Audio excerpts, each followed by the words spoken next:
स्वागत है जीवित परमेश्वर की जीवित हजूरी में। आज यहां से आप सेम वापस नहीं जा रहे हो। कॉन्ग्रेचुलेशंस पहुंचने के लिए खुदावंद की हजूरी में। मेरा ये विश्वास है आज का वचन सिर्फ आप ही को ही नहीं, आपकी जनरेशंस को ब्लेस करेगा। तारीफ करो जोर से जोर से जोर से। बैठ जाओ अपने शरीर में और एक बार बोलो थैंक यू जीसस। एक बार दिल से मन से बोलना है thank you Holi spirit. Thank you Holi spirit, जो तू हमारे बीच में कर रहा है उन कामों के लिए। Thank you so much. अपनी बाइबल को उठाओ, जो मैं सुनूं सो गुना फलों को लेके आऊं। तारीफ करो सब जन जोर से। आप जो कुछ परमेश्वर हमारे बीच में कर रहे हैं, आपको सिर्फ उसे ग्रहण करना अगर आप बरकत लेना चाहते हो। अब ध्यान से सुनना। प्रॉब्लम कहां पे है आज, कहां दिक्कत है आज, और ये परमेश्वर ने मुझे बताया। बड़ी गहरी बात, ध्यान से सुनना। दिक्कत हमारे मुंह में। एक नया पर्सन चर्च में एंटर करता है, 16 साल की मैरिज में वो घर से निकाला जा चुका है, फ्रस्ट्रेट हो चुका है, नया है मसीह में, आके बैठे हैं और उसे मालूम होता है अच्छा कोई रुमाल होता है यहां पे, उससे प्रेयर होती है, अच्छा ठीक है कर दो जी। और वो प्रेग्नेंट है। सुनो, और एक बंदा 10 साल से क्रिश्चियन है और वो पता क्या कह रहा है, यार क्या रुमाल, पास्टर जी को खुद मिलना चाहिए। ये प्रॉब्लम है। वहां आप ब्लॉक करते हो उस अनॉइंटिंग को जो उस रुमाल के ऊपर है, और कभी भी आपकी लाइफ में काम नहीं होगा। एक दिन प्रीच करते करते मैंने कहा क्या छोड़ दूं प्रीचिंग, हीलिंग करूं। मतलब मैंने हीलिंग को थोड़ा सा क्रिटिसाइज कर दिया और परमेश्वर ने मेरी डांट लगाई कि किसी भी गिफ्ट को क्रिटिसाइज नहीं करना। प्रीचिंग इंपॉर्टेंट है तो हीलिंग भी इंपॉर्टेंट है, डिलीवरेंस भी इंपॉर्टेंट है, मिरेकल्स भी इंपॉर्टेंट है। प्रेरितों के काम 19 उसकी 11 आयत में लिखा, परमेश्वर पौलुस के हाथ से सामर्थ्य के अनोखे काम दिखाता था, यहां तक कि रुमाल और अगोछे उसकी देह से स्पर्श कराकर बीमारों पर डालते थे और उनकी बीमारियां जाती रहती थीं और दुष्ट आत्माएं उनमें से निकल जाया करती थी। अब ये बाइबल कह रही, मैं नहीं कह रहा हूं, कि पौलुस के शरीर से जब रुमाल लेके दुष्ट आत्मा के ऊपर लगाते थे और बीमारों के ऊपर लगाते थे, वो लोग हीलिंग लेते थे और डिलीवरेंस लेते थे। एक पास्टर से मेरी बात हो रही थी, मैंने कहा बहुत से पास्टर्स इनसिक्योरिटी में बहुत सारी ऐसी चीजें बोल देते हैं जो उन्हीं के लिए एक फंदा बन जाती हैं। अगर उनके चर्च मेंबर ने किसी को बोल दिया एक खमरा में बहुत लोग थे, तो बोलते अरे यार कोई भीड़ मेला लगा थे। परमेश्वर कहते जैसे 2 या 3 मेरे नाम इकट्ठे होते मैं हाजिर थे नाजर। मरकुस 1 उसकी 29 में लिखा, वो तुरंत आराधनालय से निकलकर, कौन, यीशु मसीह, याकूब और यूहन्ना के साथ शमौन और अंद्रयास के घर आया। संध्या के समय जब सूर्य डूब गया तो लोग सब बीमारों को और जिनमें दुष्ट आत्माएं थी उसके पास लाए और सारा नगर द्वार पे इकट्ठा हुआ। बोलो सारा नगर। मरकुस 2 की 1 में लिखा, कई दिन के बाद वो फिर कफरनहूम में आया और सुना गया कि वो घर में है। इतने लोग इकट्ठा हुए कि द्वार के पास जगह भी नहीं थी और वह उन्हें वचन सुना रहा था। 33 आयत में लिखा, पूरा नगर इकट्ठा हुआ। 2 बाब में लिखा, इतने लोग इकट्ठा हुए कि उनके दरवाजों के पास जगह नहीं थी। फिर 2 की 13 में लिखा, वो फिर निकलकर झील के किनारे गया और सारी भीड़ उसके पास आई और वो उन्हें उपदेश देने लगा। सारी भीड़, ये अलग अलग वचन है, ये एक ही भीड़ नहीं है, मैं अलग अलग वचन पढ़ रहा हूं। अगर मैं पूरी स्टोरी पढ़ूंगा तो रात हो जाएगी। आप मरकुस को अगर ध्यान से पढ़ेंगे, फिर 3 बाब उसकी 7 आयत में पढ़ूंगा। यीशु अपने चेलों के साथ झील की ओर चला गया। ये उसके बाद की बात है। और गलील से एक बड़ी भीड़ उसके पीछे हो ली। यहूदिया, यरूशलेम, इदुमिया, यरदन के पार, सूर, सैदा के आसपास की एक बड़ी भीड़ यह सुनकर कि वो कैसे अचंभे के काम करता है, उसके पास आई। एक बड़ी भीड़।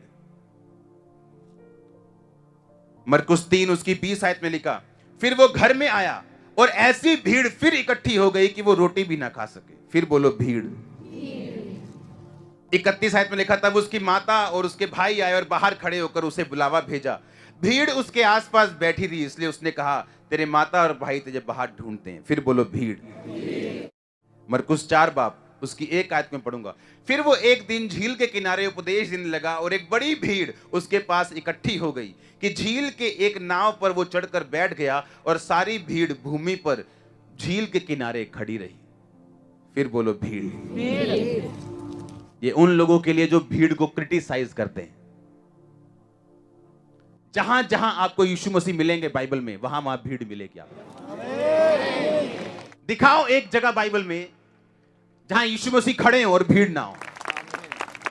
सुनो, अगर खुदा का आत्मा आपके अंदर है तो भीड़ होगी भाई। अगर आप ठन ठन बजने वाले हैं, सिर्फ करने वाले कुछ नहीं है, तो सिर्फ आप खाली होंगे, कुछ नहीं होगा। 4:35 उस दिन जब सांझ हुई, यानी एक और दिन जब, और उसके चेलों से उसने कहा, आओ हम पार चलें।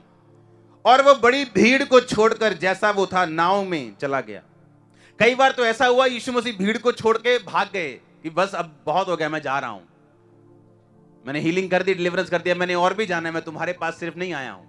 और लिखा, जैसे वो निकल के अगले देश में, अगले शहर में गए, लोग देख के वहीं इकट्ठे हो गए फिर से उसी देश के, और एक बड़ी भीड़। और लोग बोलते हैं कि भीड़ शैतानी है। कौन सी बाइबल पढ़ते हो आप? और ये तो मैंने सिर्फ आपको 4-5 बाब, देखो मरकुस का एक भी अध्याय भीड़ के बिना नहीं। और जहां जहां प्रभु यीशु मसीह थे वहां भीड़ थी। अगर हम क्रिश्चियन लोग अपने मुंह को इस्तेमाल में लाना जान जाएं, हमारे जैसा दुनिया में कोई आशीषित नहीं होगा। दुनिया में। इसी मरकुस का 6 बाब उसकी 7 आयत से 13 आयत तक मैं पढ़ूंगा। उसने 12 को अपने पास बुलाया और 2-2 करके भेजा। अशुद्ध आत्माओं पे उन्हें अधिकार दिया और आज्ञा दी कि ना रोटी, ना झोली, ना बटुआ, सिर्फ लाठी लेना और कुछ ना लेना, जूतियां पहनना, 2-2 कुर्ते ना पहनना। जहां तुम उतरो उस घर को आशीष देना, उसी घर पे ठहरे रहना। अगर वो तुम्हारी ना सुने तो अपनी धूल झाड़ देना उस घर के बाहर। तब उन्होंने जाकर लिखा, प्रचार किया कि मन फिराओ। और 13 आयत में लिखा, और बहुत सी दुष्ट आत्माओं को निकाला और बहुत से बीमारों पर तेल मलकर उन्हें चंगा किया। पढ़ो अपनी बाइबल। लिखा, उन्होंने बहुत सी दुष्ट आत्माओं को निकाला और बहुत से बीमारों पर तेल मलकर उन्हें चंगा किया। तेल मलकर, अनॉइंटिंग ऑयल से उन्हें हील किया। और लोग बोलते हैं अनॉइंटिंग ऑयल नहीं होना चाहिए। मूसा के पास लिखा, इतने लोग थे कि वो काम नहीं कर पा रहा था। तो मूसा का जब ससुर आया उसके पास, तो उसने देखा कि एक दिन मूसा ऐसे बैठे हैं और सारे लोग उसके आसपास खड़े हैं और वो सबका केस लेके बैठा है और उनको बता रहा है, तुम्हें ऐसा करना चाहिए, तुम्हें ऐसा करना। और मूसा का ससुर कहता है, तुम जो कर रहे हो ये बड़ी भारी चीज है, तुम थक जाओगे, तुम ये काम नहीं कर पाओगे, ये काम तुम्हारे लिए भारी है। तुम ऐसा करो कि 1000, 100, 50 लोगों पे लोग ठहरा दो। यानी परमेश्वर ने एक डिवाइन, ईश्वरीय एक उसे योजना दी, एक उसे तरीका दिया इतने लोगों को हैंडल करने का। हालेलुया। और ये अनॉइंटिंग हैंकी, ये खुदा का तरीका है आपको हैंडल करने का। कहता, अगर तू अकेले अकेले का बात सुनेगा तू थक जाएगा और तुझसे ये काम फिर होगा नहीं। तू ऐसा कर, परमेश्वर जो मैं तुझे सलाह देता हूं उसे तू फॉलो कर। इमेजिन करो अगर हर संडे में आप पे हाथ रख के प्रार्थना करूं, तो क्या ऐसा पॉसिबल है? नहीं। पर आपको ये सेम मसा ही छुए, मैं ये चाहता हूं। तो परमेश्वर ने ये अरेंज किया आप लोगों के लिए। उन्होंने लिखा, उन्होंने बहुत से बीमारों पर तेल मलकर उन्हें चंगा किया। जोर से बोलो हालेलुया। लिखा, पौलुस ने रुमालों को भेजा। उन्होंने ये वाले जो 12 चेले, पतरस, याकूब, यूहन्ना, अंद्रियास, ये इन्होंने तेल मलकर लोगों को चंगा किया। सदूकी और फरीसी हमेशा परमेश्वर की खिलाफत करने में लगे रहते थे, उन्हें कोई काम नहीं था। और लिखा, उन्हें उसे हमेशा पकड़ने की वो चाह रखते थे। अगर आपका सगा बेटा हो, आप उसको मीडिया पे जाके समझाओगे कि उसको आप डायरेक्ट समझाओगे? कैसे समझाओगे? डायरेक्ट समझाओगे। आज लोग बोलते हैं हम प्यार करते हैं खुदा से, पर वो खुदा से प्यार नहीं, उससे नफरत करते हैं अपनी बातों से। क्योंकि अगर तुम खुदा से प्यार करते, तुम उसके लोगों से भी प्यार करते। पर यीशु मसीह ने हमें पहले ही बता दिया कि अगर तुम सच्चा काम करना चाहोगे तो सताए जाओगे। यूहन्ना बपतिस्मादाता कहता, तुमने गलत किया और पाप किया, उसको राजा ने पकड़ लिया। लेकिन एक बात मैं आपसे कहना चाहता हूं, जो सही है वो करना, दुनिया भाड़ में जाए, जो मर्जी सोचे। जो सही है वो करना, किसी से इंच भी मत डरना, क्योंकि वो तुम्हारी रूह को नरक में नहीं डाल सकते। जो शरीर को घात कर सकते, लिखा उनसे क्या डरना, लेकिन जो आत्मा को घात कर सकता है उससे डरना। और सदूकी और फरीसी हमेशा परमेश्वर के मुंह के शब्दों को पकड़ना चाहते थे, और दिखते वो ज्यादा धर्मी थे, पर थे नहीं।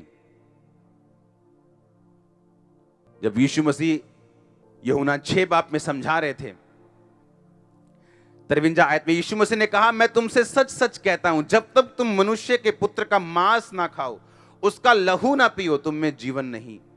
जो मेरा मांस खाता और मेरा लहू पीता है, अनंत जीवन उसी का है, और मैं अंतिम दिन उसे फिर जिला उठाऊंगा। क्योंकि मेरा मांस सच में खाने की चीज है और मेरा लहू सच में पीने की चीज है। जो मेरा मांस खाता और लहू पीता, वो मुझ में स्थिर बना रहता है और मैं उसमें। जैसे जीवित पिता ने मुझे भेजा और मैं पिता के कारण जीवित हूं, वैसे ही वो जो मुझे खाएगा मेरे कारण जीवित रहेगा। जो रोटी स्वर्ग से उतरी वही है, ये उस रोटी के समान नहीं जिसे तुम्हारे बाप दादाओं ने खाया, जो मन्ना वो खाते थे और वो मर गए। ये रोटी खाएगा सर्वदा जीवित रहेगा। 60 में लिखा, उसके चेलों में से बहुत से सुनकर ये कहा, ये गंदी बात है, ये कठोर बात है, इसे कौन सुन सकता है।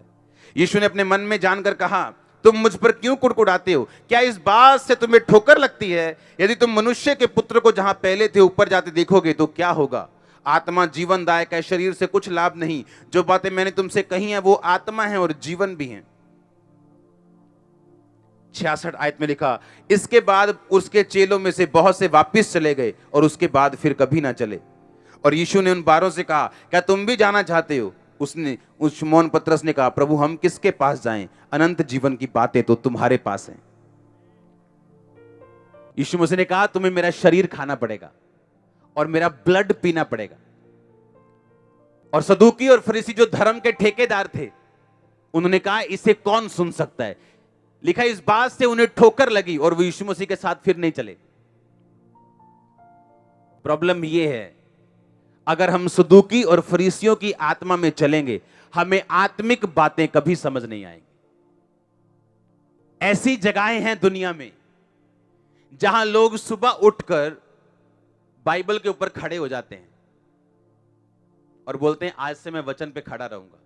आप यहां करके देखो ऐसा, आप अगले दिन मार खा रहे होंगे। क्योंकि हमारा दिमाग जो है वो अभी भी अन्य जातियों से निकला नहीं है, और हम अभी भी उसी शंगन मंगन में पड़े हैं जिससे हमें बाहर निकलना चाहिए था। एक चर्च में जाता हूं, वहां पे जमीन पे लिखा है ऐसे, जीसस इज लॉर्ड, जमीन पे लिखा है। आप यहां लिख के बताओ, आप नहीं लिख पाओगे, क्योंकि हम जहां से निकले हैं वो चीजें आपको अलाउ नहीं करती। पर जो आत्मा में फ्री है वो जानता है कि वचन यहां है और जो खुदा के मुंह से निकला वहां है। ये जो हाथ में पकड़ा है ये जरिया है सिर्फ। लेकिन प्रॉब्लम ये है, अगर हर चीज को नफरत की निगाह से हम देखेंगे तो फिर अलग कहानी है। हालेलुया। और यही चीज यीशु मसीह के साथ होती थी। और मैं आपको एक चीज बताना चाहता हूं, जो कुछ पवित्र आत्मा बोले करने के लिए उसे करो। लोग क्या सोचते हैं नो मैटर, कोई मायने नहीं रखता। यूहन्ना ने सच्ची बात बोली, उसका विरोध हुआ।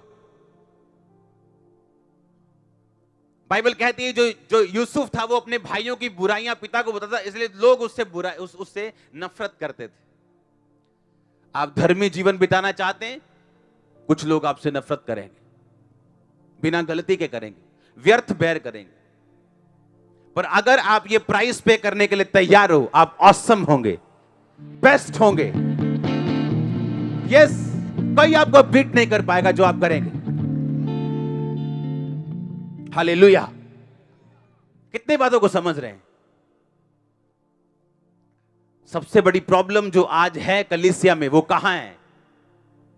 जीभ निकालो अपनी बाहर, अपनी अपनी जीभ बोलो यहां। ये प्रॉब्लम है। हाँ, एक पास्टर एक दूसरे पास्टर की कलीसिया को देख रहा है, बोलो इतनी बड़ी कलीसिया, और उसका मेंबर उसको प्रभावित होकर बता रहा है, अच्छा वहां पे बहुत काम हो रहा है। अरे छाड़े यार, इनसिक्योरिटी से अब वो भीड़ की बुराई कर रहा है और इनसाइड अपने क्लोजेट में अपने कमरे में जाके खुदा से भीड़ ही मांग रहा है। कभी नहीं मिलेगी। जिस चीज को आप पब्लिकली क्रिटिसाइज कर दोगे वो चीज आपको कभी नहीं मिलेगी, चाहे आप प्रार्थना करें उसके लिए। आप चंगाई को क्रिटिसाइज कर रहे हो पुलपिट से और उसके बाद बीमारों के ऊपर हाथ रख के प्रार्थना कर रहे हो, इसीलिए आपकी चर्च में लोग चंगे नहीं होते। आपको जो आप देखना चाहते हो अपनी लाइफ में, आपको प्रीच करना है। लंगड़े चलेंगे, अंधे देखेंगे, कोढ़ी शुद्ध होंगे, बहरे सुनेंगे। आपको प्रीच करना है, आपको शर्माना नहीं, झुकना नहीं, डरना नहीं। वो कहता इस पुस्तक को खा ले, आपको घबराना नहीं लोग क्या कहते हैं, पचा ले, कहता इसको। याद रखो, आप लोगों को खुश करने के लिए पैदा नहीं हुए हो। आप एक हेवनली डिवाइन असाइनमेंट के ऊपर हो। आपको होमवर्क खुदा ने दिया जो आपने पूरा करना है, और वही चीज का प्रीचिंग करो जो चीज आप अपनी लाइफ में देखना चाहते हो।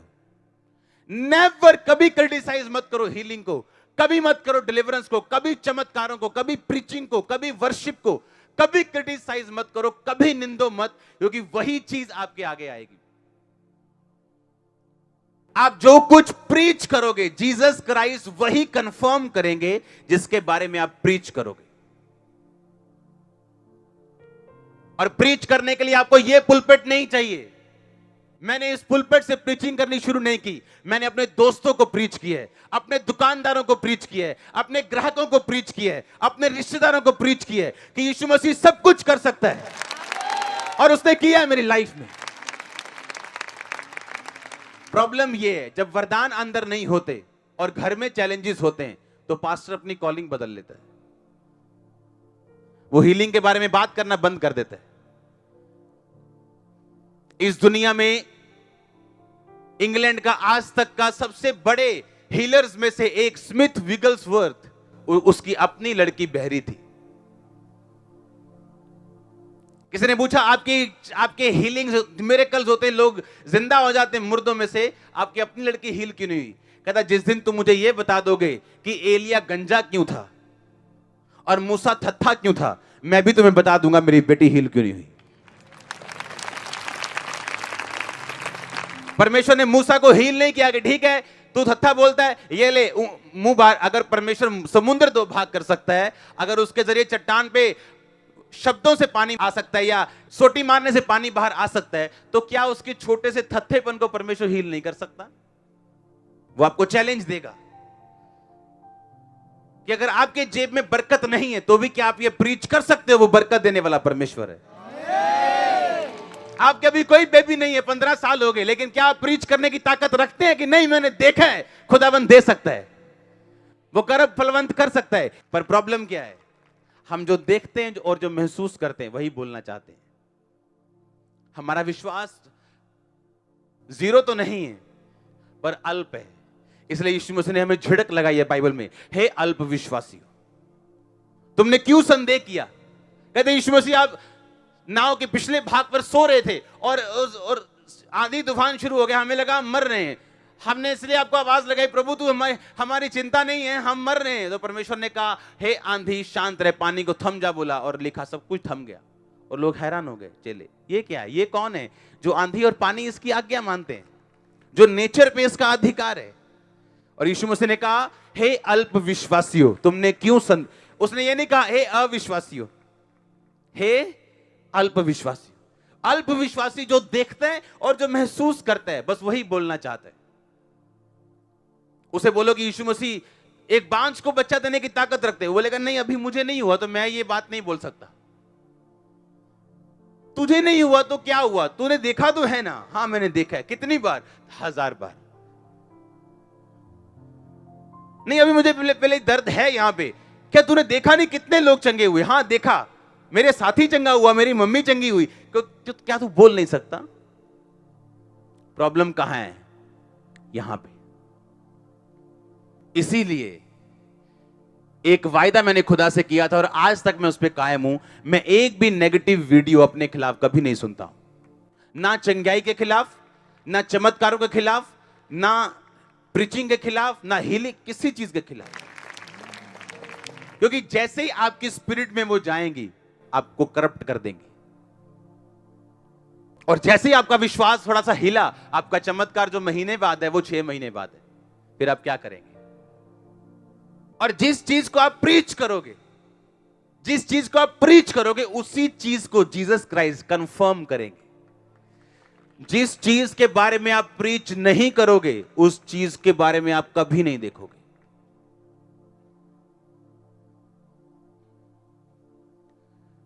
आप लंगड़े चलते देखना चाहते हैं, आपको प्रीच करना है। आप ऐसा प्रीच नहीं करते, हाँ हीलिंग जरूरी ठीक है पर आ चीज बहुत ही जरूरी है, हीलिंग कोई नहीं। आप लंगड़े नहीं देखोगे। आपको हर चीज के बारे में मालूम होना चाहिए, हर चीज की वैल्यू आपको पता होनी चाहिए। साल्वेशन की वैल्यू आपको मालूम होना चाहिए, आपको हीलिंग की वैल्यू मालूम होना चाहिए, मिरेकल्स की वैल्यू मालूम होना चाहिए, डिजर्निंग ऑफ स्पिरिट की, आपको आत्मा की परख की वैल्यू मालूम होना चाहिए। इसलिए बाइबल कहती है कि निंदा मत करो। हालेलुया। सदूकी और फरीसी अपने आप को रखवाले समझते थे लेकिन थे नहीं, और यीशु मसीह की आत्मा की बातों का ज्यादातर विरोध करते थे, पर रहते उसके साथ ही थे और ऑनलाइन रहते थे। आमीन। आपको यह बात समझनी है, हालेलुया, कि पवित्र आत्मा हमारे बीच में क्या कर रहा है, आपको यह समझना है।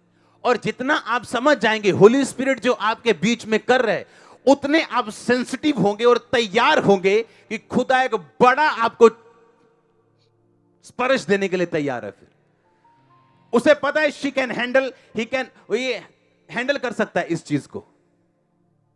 अपने पड़ोसी को बोलो जो परमेश्वर कर रहा है उसे ग्रहण करने के लिए तैयार हो। आमीन। आप समझ रहे मेरी बात को कि नहीं? और ये एनिमी की चाल है, हमें डिस्ट्रैक्ट करना। और याद रखो अभी शुरुआत हुई है। लंगड़े सैकड़ों में चलेंगे, अंधे सैकड़ों में देखेंगे, कोढ़ी सैकड़ों में शुद्ध होंगे।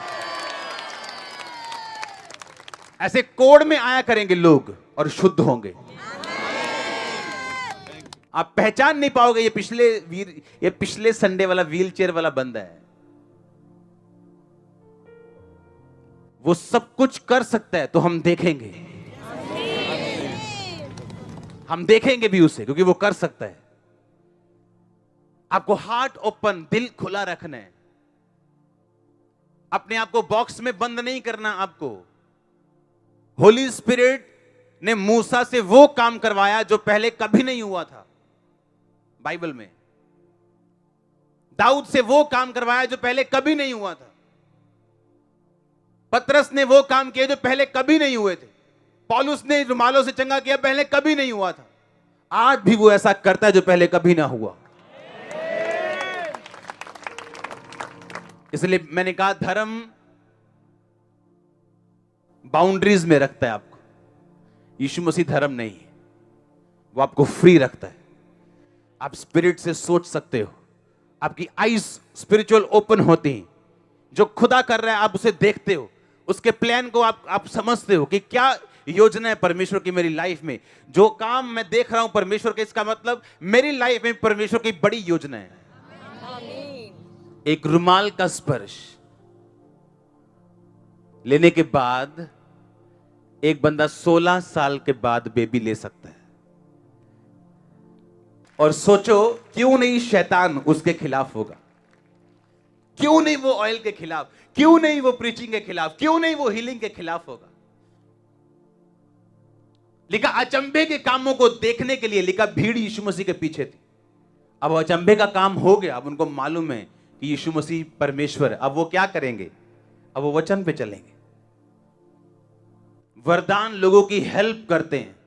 मैं आपको गारंटी देता हूं, जाओ एनालाइज कर लो। सामर्थी चर्चों के लोग ज्यादा वर्ड में होंगे दूसरे लोगों से,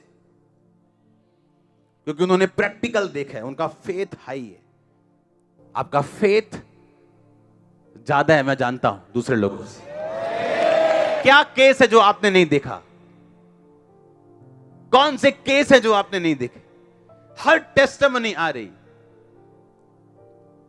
जो होली स्पिरिट कर रहा है उसको क्या बोलना है, क्या करना है, उसको ग्रहण कर। वो आज आपकी जरूरत नहीं, पर कल आपकी जरूरत हो सकती है। वो आपके साथी की कल जरूरत हो सकती है। जो आप देख रहे हो और जो ग्रहण कर रहे हो, वो आपके पड़ोसी की जरूरत हो सकती है। परमेश्वर बड़ा है, उसको एक डिब्बे में बंद नहीं करना। हालेलुया। आपको सेंसिटिव रहना है जो होली स्पिरिट कर रहा है। आमीन। अगर आप सेंसिटिव होंगे, आप वही बोलेंगे जो आप देखना चाहते हो, वही बोलोगे आप। दिमाग कुछ कहे, लोग कुछ कहे, सेंस कुछ कहे, आप वो बोलोगे जो आप देखना चाहते हो। ये सिचुएशन बदलेगी, ये कर्जा जाएगा, ये सिचुएशन मैंने कहा बदलेगी यीशु मसीह के नाम में। ये आप बोलेंगे। आमीन। आप वो नहीं बोलेंगे जो आपके साथ हो रहा है, आप वो बोलेंगे जो आप होते देखना चाहते हो। आप बेस्ट के हकदार हो, बेस्ट के हकदार हो आप यीशु मसीह के नाम में। आप बेस्ट के हकदार हो। आप बिलीव करते हो, आपने बोलना है रोज, एवरी डे। आपका हस्बैंड आपको गाली दे, आपके लोग आपको मारें, आप रोज बोलना है मैं बेस्ट का हकदार हूं, बेस्ट का हकदार हूं। आपको मालूम, जब आप स्पिरिचुअली अलर्ट हो जाते हैं आत्मिक तरीके से, मैं आपको फिर बताता हूं, आत्मिक तरीके से जब आप अलर्ट हो जाते हैं, आपकी लाइफस्टाइल चेंज हो जाती है। कैसे? अगर मैं आत्मा में अलर्ट हूं, हां, और मैं जा रहा हूं, मैं घर पे खाना बना रहा हूं, और मैंने अपनी बहन को देखा, अच्छा इसकी, मेरे को लगता है ये बीमार है थोड़े दिनों से, हील नहीं हो रही, डिलीवर नहीं हो रही। अगर मैं आत्मिक अलर्ट हूं, मेरे लिए ये प्रार्थना का पॉइंट बन जाएगा। मैं जब अपने प्रेयर रूम में जाऊंगा, अपनी बाइबल के पीछे लिखूंगा अपनी सिस्टर के लिए प्रार्थना, हीलिंग, यानी भजन संहिता 103 से, यशाया 40 से, भजन संहिता 91 से मैं इसके लिए प्रेयर करूंगा। क्योंकि मैं स्पिरिचुअली क्या हूं? अलर्ट हूं। जब स्पिरिचुअली मैं अलर्ट हूं, मुझे प्रेयर पॉइंट्स दिखेंगे मेरे आसपास के, मेरी लाइफ के साथ जो जुड़े हुए हैं। मैं एक भाई को देख रहा हूं, हाँ ये मेरा कजन ब्रदर है, अच्छा ये शराब पीने लग गया, अच्छा ये पाप में चला गया, अब मैं उसके पीछे लिखूंगा कजन के लिए प्रार्थना, भजन संहिता 51 से, खुदा इसके पापों को माफ कर, इसे शुद्ध कर, इसे वापस लेके आ, क्योंकि मैं स्पिरिट में अलर्ट हूं। हाँ, और मुझे प्रार्थना करना आता है।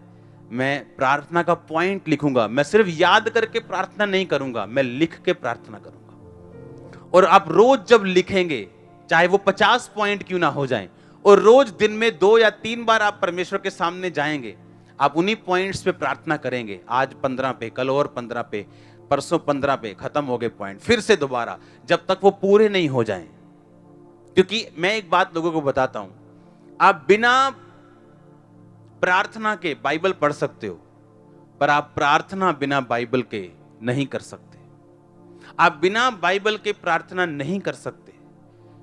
आप अगर प्रार्थना करने के लिए बैठे हैं और आपके पास बाइबल नहीं है, आपकी प्रेयर इफेक्टिव नहीं है, आपकी प्रेयर असरदार नहीं है। आप जब प्रार्थना करने के लिए बैठेंगे, आप बाइबल के वचनों से प्रेयर करेंगे। इसीलिए बाइबल कहती है 120 लोगों पे पवित्र आत्मा उतरा। वो लोग नहीं थे जो पेंटिकोस्ट का त्योहार मना रहे थे, वो लोग थे जो पेंटिकोस्ट को नहीं मानते थे, अंदर बैठे प्रार्थना कर रहे थे और इस वचन से कर रहे थे कि अंत के दिनों में तू अपना आत्मा सब मनुष्यों के ऊपर उंडेलेगा। योएल 2:28 में प्रभु ये लिखा और आत्मा उतरा। वचन से प्रार्थना की उन्होंने। वो बैठे कोई 120 इमोशनल लोग नहीं थे। चाहे यीशु मसीह के चमत्कारों को उन्होंने देखा था, चाहे यीशु मसीह के द्वारा उन्होंने मुर्दों को जिंदा होते देखा था, पर उन्होंने ऐसी प्रार्थना नहीं की कि प्रभु हमने वो लंगड़ा चलता हुआ देखा, हमने वो लंगड़ा चलना उनके फेथ को बढ़ा चुका था। अब उन्हें मालूम था वचन सच्चा है और योएल 2:28 ने उनकी सहायता की कि वो पवित्र आत्मा अपने दाहिने हाथ से आप पे उतारे। इसका मतलब मैं अगर प्रार्थना करने के लिए बैठा हूं और मेरे पास बाइबल नहीं है तो व्यर्थ है सब कुछ। आपकी प्रेयर इमोशनल होगी, फिर प्रभु ये कर, प्रभु ये कर। वो हो सकता है पास हो जाए, हो सकता है ना हो, लेकिन अगर आप वचन से प्रार्थना करेंगे, वो हो सकता वाला काम खत्म हो जाएगा, क्योंकि वो वचन को पीछे नहीं रख सकता। क्योंकि बाइबल कहती है यीशु मसीह अपने नाम से बड़ा अपने वचन को कहता है। आमीन। अपने वचन से लोगों को चंगा करता है, अपने वचन से आपको फ्री करता है और डिलीवर करता है। आप वचन पढ़ेंगे, जब बाइबल पढ़ेंगे, आप प्रार्थना करेंगे, आप अपने बेटे के लिए कौन सा वचन से मैं प्रार्थना करूं, हीलिंग के लिए कौन से वचन से प्रेयर करूं, डिलीवरेंस के लिए कौन से वचन से प्रेयर करूं, दुष्ट आत्मा से छूटने के लिए कौन से वचन से प्रेयर करूं। मैं ऐसा चाहता हूं कि आपको कॉल सेंटर में फोन करने की भी जरूरत ना पड़े, आप इतने स्ट्रांग हो जाएं कि आपको पता हो आपके अधिकार क्या हैं। वो तब होगा जब हम स्पिरिचुअली अलर्ट होंगे। होली स्पिरिट जो हमारे सामने कर रहा है, हम उसे ग्रहण करेंगे। हमें मालूम होगा कि जो कुछ खुदा ये कर रहा है, ये सब कुछ खुदा की ओर से और परमेश्वर के डिवाइन अरेंजमेंट, ईश्वरीय इंतजामों की तरफ से ये सब कुछ हो रहा है। हालेलुया। एनिमी क्या कह रहे हैं, हम उस पर कान नहीं लगाएंगे, और जो पवित्र आत्मा हमें कह रहे हैं, हम उस पर कान लगाएंगे, अलर्ट होंगे। और जब हम अलर्ट होंगे, हम अपनी लाइफ में चलते चलते, आप खाना बनाती होंगी, आपको प्रेयर पॉइंट याद आएगा, मैंने किस चीज के लिए प्रार्थना करनी है। आप काम पे जा रहे होंगे, स्कूटर पे जा रहे होंगे, आपको प्रेयर पॉइंट याद आएगा, मुझे इस विषय पे प्रार्थना करनी है। बाइबल आपके पास होगी, आप पेंसिल से लिख लोगे। पेंसिल से इसलिए क्योंकि जब वो प्रार्थना पूरी हो जाएगी, आप उसे मिटे पाएंगे, नहीं तो बाइबल भर जाएगी, आप काली हो जाएगी। आप उसे मिटा दोगे, ये पूरा हो गया। और जब मिट जाए तो एक डायरी पे नोट करना उसे। आप 1 साल बाद हैरान होंगे, आपके 90% प्रार्थनाएं पूरी हो चुकी और बाकी ऑन द वे। आमीन। क्योंकि हाथी के बच्चे को जन्म लेने में टाइम लगता है, बिल्ली का जल्दी हो जाता है। तो कुछ प्रार्थनाएं आप प्रेग्नेंट हो पर डिलीवरी लेट है, क्योंकि वो बड़ी डिलीवरी है।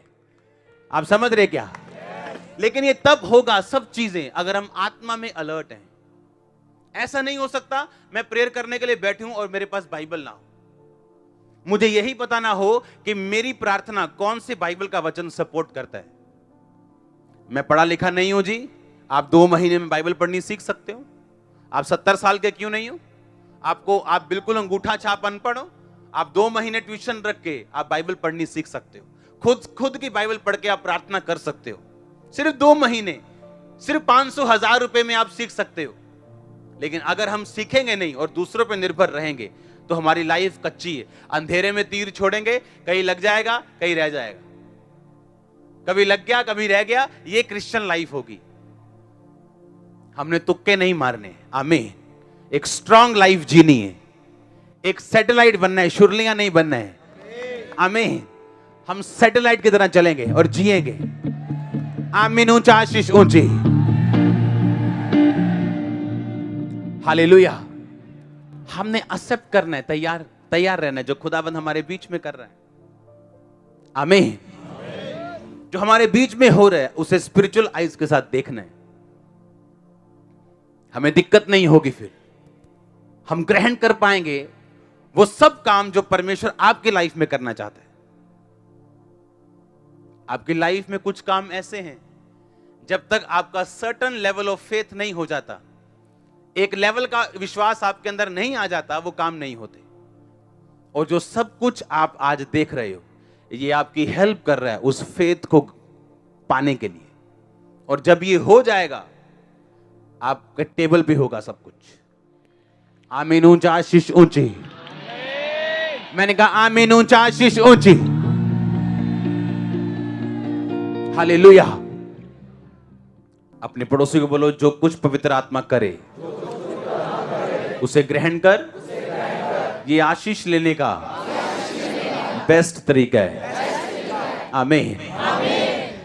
अगर आप कलीसिया को देखें, मूसा को देखें, नई कलीसिया पुरानी कलीसिया को देखें, पुराने नियम में अगर कलीसिया को देखें तो बाइबल कहती परमेश्वर मूसा को जो कुछ कहता था, अगर लोग उसकी बात मानते थे तो ब्लेस होते थे।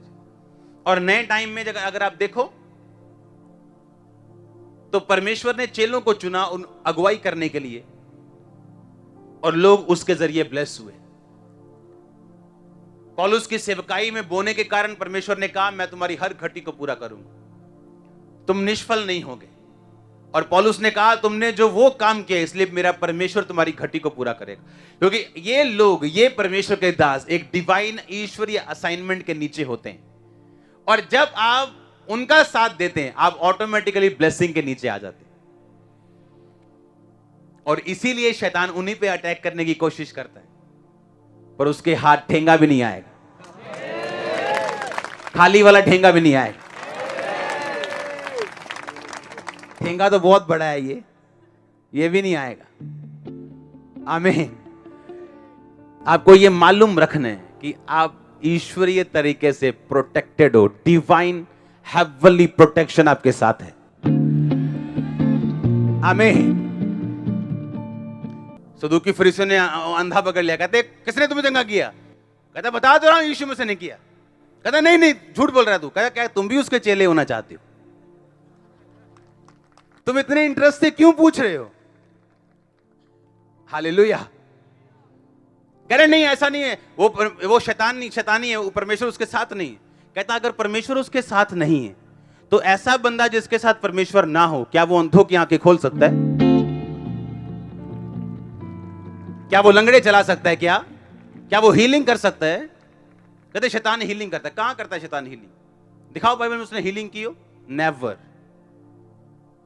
एक्सेप्ट करो जो खुदा कर रहा है, आमीन। जो खुदावंद कर रहा है उसे ग्रहण करो, आपकी बरकत है इसमें। यीशु मसीह ने कहा अगर शैतान को निकाले तो उसके घर में फूट पड़ गई, उसका राज्य क्यों कर बना रहेगा? पर अगर मैं परमेश्वर की आत्मा की सहायता से शैतान को निकालता हूं तो समझ लो उसका राज्य हमारे बीच में आ चुका है। और उसने कहा तुम किसी भी चीज की निंदा करो उसकी माफी मिल जाएगी। अगर आत्मा की निंदा करोगे, जो पवित्र आत्मा के काम कर रहा है, बोलो शैतान के काम है, ये तुम्हारी निंदा स्वर्ग में भी माफ नहीं होगी। सबसे बड़ा गुनाह है जो होली स्पिरिट कर रहा है उसे रिसीव ना करना। जब मैं अपने मेंटर के पास जाता हूं, मैं सिर्फ बैठता हूं, सुनता हूं। जो आज मुझे नहीं लग रहा, मेरे सेंस में घुस नहीं रहा, वो कल को घुसेगा, मैं जानता हूं। अब इतना एक्सपीरियंस मुझे हो गया है। God bless you all. मेरा ये बिलीव है, आज के बाद जब आप प्रार्थना करने के लिए बैठेंगे, आप बाइबल साथ लेके बैठेंगे। एवरी डे आपके साथ हुई एक घटना आप उसे प्रेयर पॉइंट बना सकते हो। वो कम कमाई वो प्रेयर पॉइंट बन सकती है। जो आपको फील हो ये कुछ चेंज होना चाहिए, वो आपका प्रेयर पॉइंट है।